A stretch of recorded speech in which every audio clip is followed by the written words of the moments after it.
This video is sponsored by Typhus Sync Gold Duo. 'Tis that time of the year again when the social media algorithm recirculates the same cooking videos to us to celebrate the holiday spirit. Scouring across the internet, I've compiled a list of the most creative, viral, highly rated Thanksgiving recipes ranging from Gordon's famous bacon armored turkey, Teeny's mac and cheese. In the end, we're gonna combine all the flavors together into one ultimate leftover waffle sandwich. Today, we're establishing the most hyped Thanksgiving menu. You guys already know my filming space is no culinary studio like Wiseman or Nick DiGiovanni. It's an NYC apartment, okay? The space is limited. I do have these 2 ovens though. I'll do the best I can, but maybe we'll have to divide the cooking up into 2 days. I think it'd be nice to start with a hearty puree soup. The best one is either tomato or butternut squash, and this recipe combines them. I just love when people rip apart bread like that and dip it in soup. I found this similar recipe with basil for us to follow. Basically, these are our foundational vegetables. We're gonna do a simple bake and blend. You'll see what I mean in a sec. First, we're gonna do half of a butternut squash. Squash is actually my favorite vegetable. I know the comments gonna tell me it's a fruit. 18 ounces of tomato. I don't really feel like measuring or washing them. 1 onion. 1 bunch of fresh basil, and lastly about 8 cloves of garlic. Heavy pinch of salt, a lot of black pepper, about half a cup of olive oil. Let's toss it a little bit. This feels like I'm making a really bad salad. 425 for 45 minutes. All the vegetables beautifully roasted. Dump it straight in. About half a cup. I like a thick soup. The vegetable stock smells like fish sauce. Practicing witchcraft.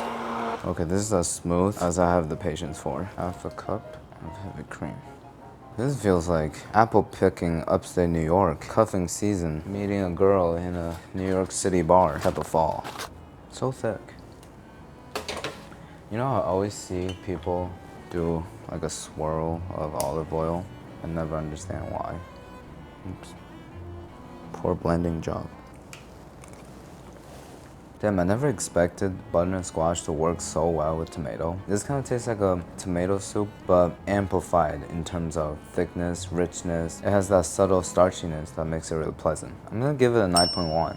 Very impressed. After soup, let's get the turkey out of the way so we can get to the exciting sides. The most iconic has to be the Gordon Ramsay bacon covered turkey. So many contenders come up every year, but this dish remains undefeated. The exact same recipe video uploaded to YouTube and got 8 million views. Twice. How did we let a British person define the main dish of Thanksgiving, by the way? That looks like $1 million.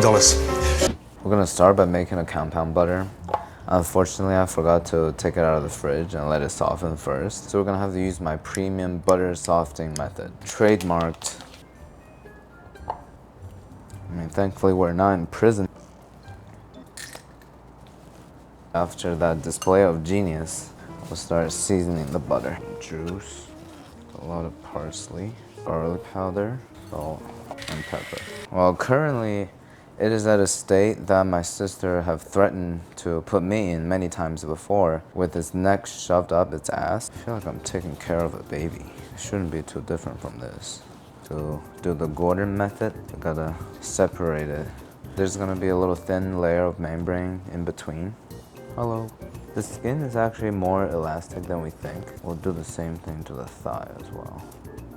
It feels kind of good. I'll try to get my face into it. Kind of cold. So in the video, Gordon also broke open the skin from the neck side, but I'm gonna keep it enclosed here because I found that when we stuff the butter inside and bake it, it drips all over the place. But if we keep this part closed, the butter is gonna dwell here and protect the breast a little better. Very generously, using all over the place. Time to get the butter all stuffed. You know what? Just had an intrusive thought. This intrusive thought came about me thinking about our next steps. In Gordon's video, we're gonna have to drip some olive oil on top, bake in a temperature that I can't read, baste it, put put bacon on top, baste it some more, bacon another temperature I can't read, and then probably baste it. Ain't nobody got time for that, man. I tried this recipe once before. The bacon did get really crispy and protected the breast, but the skin on the turkey was a little soggy because, you know, it was covered by the bacon. I'm thinking, why don't we chop the bacon up instead and mix it into the butter so it stays on top of the breast underneath the skin, so slowly render out the fat. This way we probably don't even need to baste it. Let's see if this low effort method leads to crispier skin and more tender breast. You know, this bowl is what brings business to every cardiologist. A little bowl of bacon and butter, stuff it under the skin, kind of just, you know, push it forward. Doesn't have to be perfect, but we do want the most amount of butter to accumulate around the breast. You know, one year I made it for my family with pancetta instead of bacon. That was awesome. Next year we'll try guanciale. Seems to be the superior cold cut. All fun things happen after you pull back the skin. And the remainder of the butter, we're just gonna throw into the cavity. Starting with onion, lemon, gives that subtle acidity, bay leaves, whole bunch of thyme, 2 sprigs of rosemary. Parsley we used from earlier, always room for garlic. Every Thanksgiving, my mom's signature cardboard turkey unites the family together. What doesn't kill us makes us stronger, you know? The key to having the perfectly cooked turkey is what Carl Jung called integrating the light and the shadow, which in culinary terms is treating the white and dark meat separately with extra care. That's where the Typhor Sync Gold steps in. Real-time dual probe monitoring tells you exactly what's happening inside both spots. It stays connected even through walls. You can chill anywhere you want in the house and the bird gets cooked. When the breast hits 155, we're gonna take it out of the oven and let the residual heat carry over the cooking to reach the ideal temperature 165. With everything on display on the monitor, perfectly cooked turkey, no guesswork, just Typhor Sync Gold. And on Black Friday, they're gonna have the lowest price of the year with extra 15% off with my code Canoe Gold. That's code Canoe Gold for 15% off. We can just squeeze it back into the drippings and make a gravy out of it. That's a lot of time in, like a whole bunch. I'm never good at time management. Take out the thermometers. Butcher a bird. We'll start with the leg. Check out that bacon, herbs, lemon zest, seasoning. Cut along the bone, separate as much meat as possible. It looks like stuffing. The closer to the bone it is, the better. I'm gonna try the oysters. Okay, great fat distribution, extremely tender. Finally, let's take a bite of the wing. While the bacon fat is rendering out, it sort of bastes and protects the turkey, rather than having to open the oven door constantly and like baste it yourself. Besides that, it looks a little messy after carving. Everything's great. And with the help of Typhor Gold Sync Dual, I'll give this a 9.2. That was a lot of work just done. Moving on to probably the easiest recipe of the day, a cranberry bread appetizer. This literally looks like what my mom loves to make and nobody eats. The creator of it, Feel Good Foodie, loves cranberry. She makes like cranberry from scratch and stuff. Here's the Thanksgiving recipe you can make today, and this will last for 3 weeks. This next dish is gonna seem really suburban. Brie container, I'm gonna cut out a little hole for it. Spit out. Wow, that is some bad bread. So with everything we scoop out, we could save it and bake it, season it, turn it into breadcrumbs. Whole is a brie. Push it all the way to the bottom like that. Now we're putting a whole crane of cranberry juice. A few thyme flower, cut in a circle like a blooming onion. It looks like a really cute volcano. Ready to go into the oven. 350, nicely toasted. The bread got crunchy. Split it off. Oh, nice.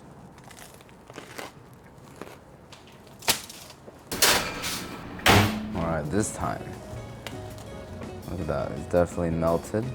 There we go. Cheese and cranberry mix all together. I've had something really similar to this before, but it's with a fig jam on top. I prefer the cranberry because it's less sweet, more acidic. It balances with the brie better. And the thyme on top adds a lot of fall vibe, but I don't like bread, so I'll give it a 7 out of 10. How can it be a hype Thanksgiving menu without a potato gratin? And today's potato gratin is not just any potato gratin, it's a Hasselback potato gratin from one of the most OG YouTube cooks, Kenji. This recipe was actually created in the 18th century at a Hasselback restaurant in Stockholm. Even though the recipe called for russet potatoes, I'm gonna switch it to Yukon Gold for the creamier texture, sweeter smell, and the less earthy flavor.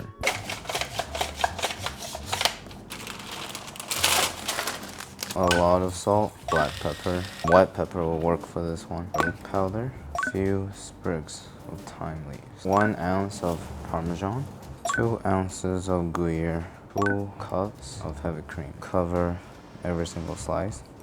I feel like I'm doing laundry in the 1800s.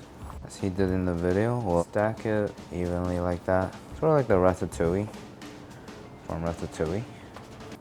I give up. It's gonna taste the same, guys. Doesn't really matter. I feel like the crispy edges though. You know what, I'll do it. God damn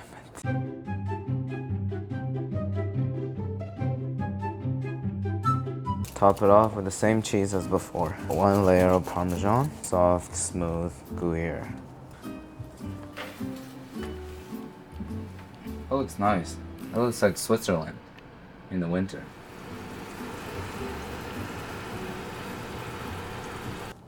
This is looking very good. Nice and neatly stacked. That's how it started. That's how it ended. Just like your favorite anime series. It smells so good. Let's get a cheesy part. Huh? Damn. The Yukon Gold potatoes texture is so creamy, but they still have that layered texture to it. The funkiness from Gruyere and the sharpness of the Parmesan. And the potatoes create such a great foundation to take on all the flavors. Dairy dinner at its finest. I'll give this a 9.4. This next recipe is actually appropriately named after the activity that we do at Thanksgiving, stuffing ourselves. But for my family, this dish should be named Eat Till We Throw Up. The idea of stuffing is just stir-frying bread with vegetables and meat. Sounds kind of gross. We're just gonna bake it for a really short amount of time so it gets a little toasty. Peel the celery. I'm gonna chop it relatively small because I don't really like celery.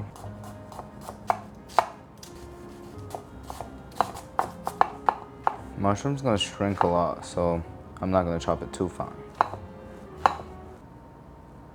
What? Why is it black? So we want the pan to be piping hot. And salt. We see some minor reactions starting to happen. We'll make a little center well. Put in a mixture of hot and sweet sausage. In the video, the lady described this process as just to remove the foreskin. The foreskin. But I like to say it with the professional culinary term. This step is called circumcision. Saute it into the aromatics. I feel like this is already good. Why do I have to add bread? With some rosemary chopped up, as well as some thyme flowers. Bread from earlier. This is when we can introduce about a cup of broth. The reason why we dry the bread, we wet the bread, and then later we're gonna dry the bread, is to turn the texture from crispy to kind of crunchy, but moist in the center. Into the oven 375 till crispy. Sausage, bread, vegetables. Flavors are really good, very herbaceous, a lot of aromatics. Somebody pre-chewed a German dog for you with bread.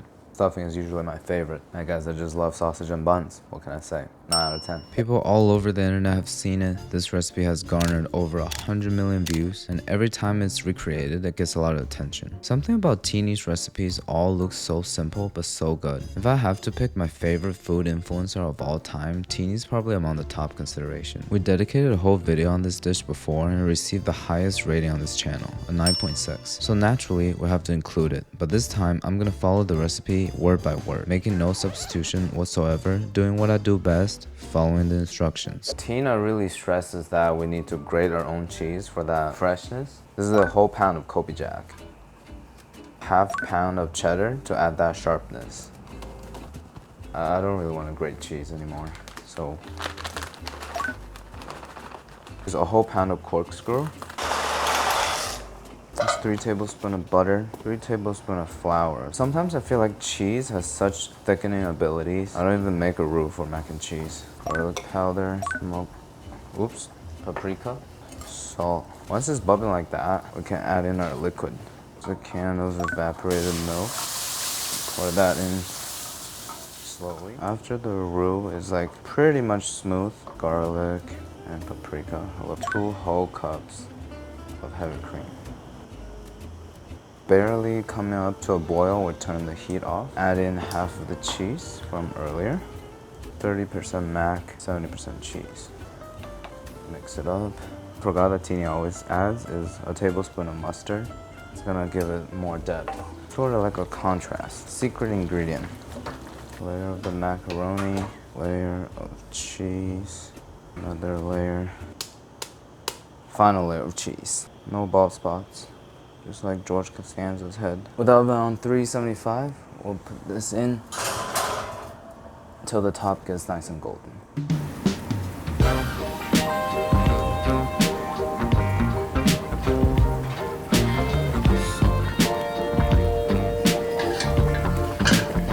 This is looking extremely crispy. Flip that cheese bowl. Well, every time I have Teeny's mac and cheese, I get so excited. It's super easy to put together, and judging from the amount of cheese we use, it's hard to imagine it's bad. When you can hear that a dish is gonna be good, let's give it a taste and rate 1 through 10, huh? There is just so many layers of dairy flavor. You got the evaporated milk, heavy cream, 3 types of cheeses, all blended up together into a smooth sauce. And the corkscrew pasta just collect them all. That thin layer of caramelized cheese on top is the perfect contrast. We've tried so many mac and cheese recipes on this channel, and nothing has beat this yet. You know what, in an upcoming video, we're gonna try to improve upon this perfection. 9.6 out of 10. After 3 pounds of cheese, bro, we gotta have some vegetables. I found this simple vegan roasted Brussels sprouts that look really good. I might have to make some replacements though. Trim it, keeping it whole, boiling it straight up. Now all the Brussels sprouts are fork tender. That doesn't look good, but I'm gonna trust the process. Oh yeah, who wants some? That was much needed. The recipe said we're gonna have to top it with a bunch of nutritional yeast mixed with oil. You know what nutritional yeast is? It's vegan Parmesan. We're gonna use the real one. It's like a thick layer on top that Italians know. 350 for about 30 minutes till it gets crispy and stuff. All right, looking better than I expected. It looks ugly, but I have a feeling this is gonna taste really good. Once again, my feeling is wrong. It definitely tastes better than boiled Brussels sprouts, but it doesn't improve it that much. I'm gonna give it a 4 out of 10. Remember for the Thanksgiving video last year, we made a lot of pies, so to prevent things from getting too boring for you, we're gonna look at some pie alternatives this year. First one being a no-bake pecan pie dip. Yeah, it sounds like what my sister would make her husband right before she cheats on him. As she said, all good dips starts with a block of cream cheese. 2 cups of whipped cream. What's wrong with this thing? Oh. I think we're inhaling some of that gas. I think the purpose for it is have the cream cheese to be a little fluffier. Then why don't you just whip the cream cheese then? 2 sticks of butter. Half a cup of brown sugar, 1/3 of a cup of corn syrup. America actually runs on Cairo, not Dunkin'. Vanilla extract. Crushed. Please don't ask me why, but the recipe also called for an egg. Pecan egg scramble. And when it looks like it could be the center of a pecan pie, we'll shut off the heat. Base dip, pecan filling reduction. I guess that is it. No big pecan pie. All right, dip it in with some graham crackers, cream cheese. You know, I wouldn't say it tastes like a pecan pie. It actually tastes better because we doubled the sugar amount. I just can't get over how it looks. It looks like a soup of some sort, like a moldy cheese. And for our next pie alternative, or attacking the apple, taking on an American classic. And just to foreshadow the secret ingredient, I'm gonna say Rick and Morty Season 4, Episode 8. So here I have 2 Granny Smith apples, my least favorite kind, mostly because of the color. They're getting a little brown. This dish is called the potato Wait, this dish is called the apple dumplings. You'll see what I mean in a sec. Oh, came off a little prematurely. I thought they're supposed to be in like little triangles. This is how you do it. A little triangle and wrap the apple in it like a stuffed croissant. 16 pieces side by side. Okay, we'll set this here for now. We'll make a glaze to go on top of it. 1.5 sticks of butter, a whole cup of sugar, cinnamon, vanilla. So once the center starts bubbling and reducing like this, that means the sugar is integrated into the butter. Put it directly on top of our potato dumplings. Unfortunately, I have to follow the next step, which is a whole bottle of Mountain Dew. I really didn't make it up. I feel like this is the Thanksgiving of the Smith family with a vat of acid all the way to the top. Wow, one of the more questionable things I've made so far.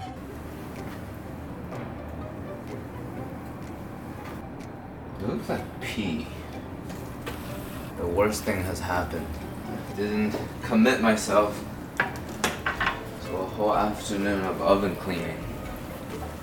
Thank God I do have a bottom tray, but I think my pizza oven is toast. This is looking way better than I expected.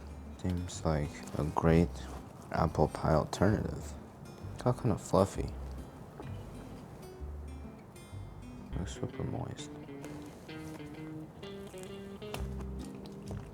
I can't believe how fluffy the crescent dough got, considering how much liquid poured in it. The top is not really crispy, that's a disappointment. But besides that, it's super moist. The apple got perfectly soft. It doesn't replace a good apple pie, but it's pretty close. I'll give it an 8 out of 10. This is just begging for some vanilla ice cream. The hot and cold, the syrup is just liquid gold. Hashtag bars. To recap real quick, I'd say that was a pretty successful Thanksgiving feast. Each recipe had its unique value, and putting them together definitely can help us hype up next Thursday. My personal favorite, the Hasselback gratin, but only that one sleeve that I dipped properly. The stuffing exceeded my expectations as well. I no longer have a bias against soggy bread. Least favorite, Brussels sprouts. Even though I love the Brassica family, but Brussels sprouts is definitely the worst, just like me and my family. It is the next day. Opening the fridge, we find a bunch of leftovers with oil all coagulated up and stuff. To utilize them in a creative way, let's try out the waffle method. This is the best way I've discovered to eat leftover Thanksgiving food. Turn it into a waffle that gets topped with leftover mashed potatoes, turkey, cranberry sauce, and gravy. And yeah, Thanksgiving leftover waffle. That's perfection. To make this leftover waffle idea, I want to make a waffle sandwich. The middle is gonna be sliced up turkey breast. The waffle batter itself is gonna be a combination of all the leftovers we have. I'm even gonna combine it with leftovers from daily life. Roasted potatoes, mac and cheese, pasta with shredded chicken, broccoli. I feel like I'm making a chopped cheese sandwich. Oh yeah. Chop it all up. To hold it together, we're just gonna do a little bit of pancake batter mix. 2 eggs. I mean, my whole life I've been a waffle person, but recently I feel like I'm starting to prefer pancakes, especially like a nice fluffy one. But this is gonna be one of the most interesting waffles I'll ever have. Some milk to loosen it up. Spray it down. Oh yeah. It's kind of dripping out. That's why I have this collector. So thoughtful. It's screaming a lot. I feel like it's about to bust open. Second waffle, a little less batter than before. This will turn immediately. We'll dress it up. Cranberry sauce, get it into each hole. Turkey slices. Dress it with some mustard. Add another layer of Frank. I was just gonna say we're gonna cut it diagonally. I guess every way to cut a circle is diagonal. Geometry. Look at that. What a great cross section. Totally didn't expect it to look this good. Excited to taste it. This tastes even better than the Thanksgiving meal itself. I think from now on, this is the only way I'm gonna eat leftover. The waffle is so flavorful. It kind of tastes like one of those savory Korean pancakes, and the sweetness from the cranberry is very impressive. It's like all the best part of Thanksgiving coming together.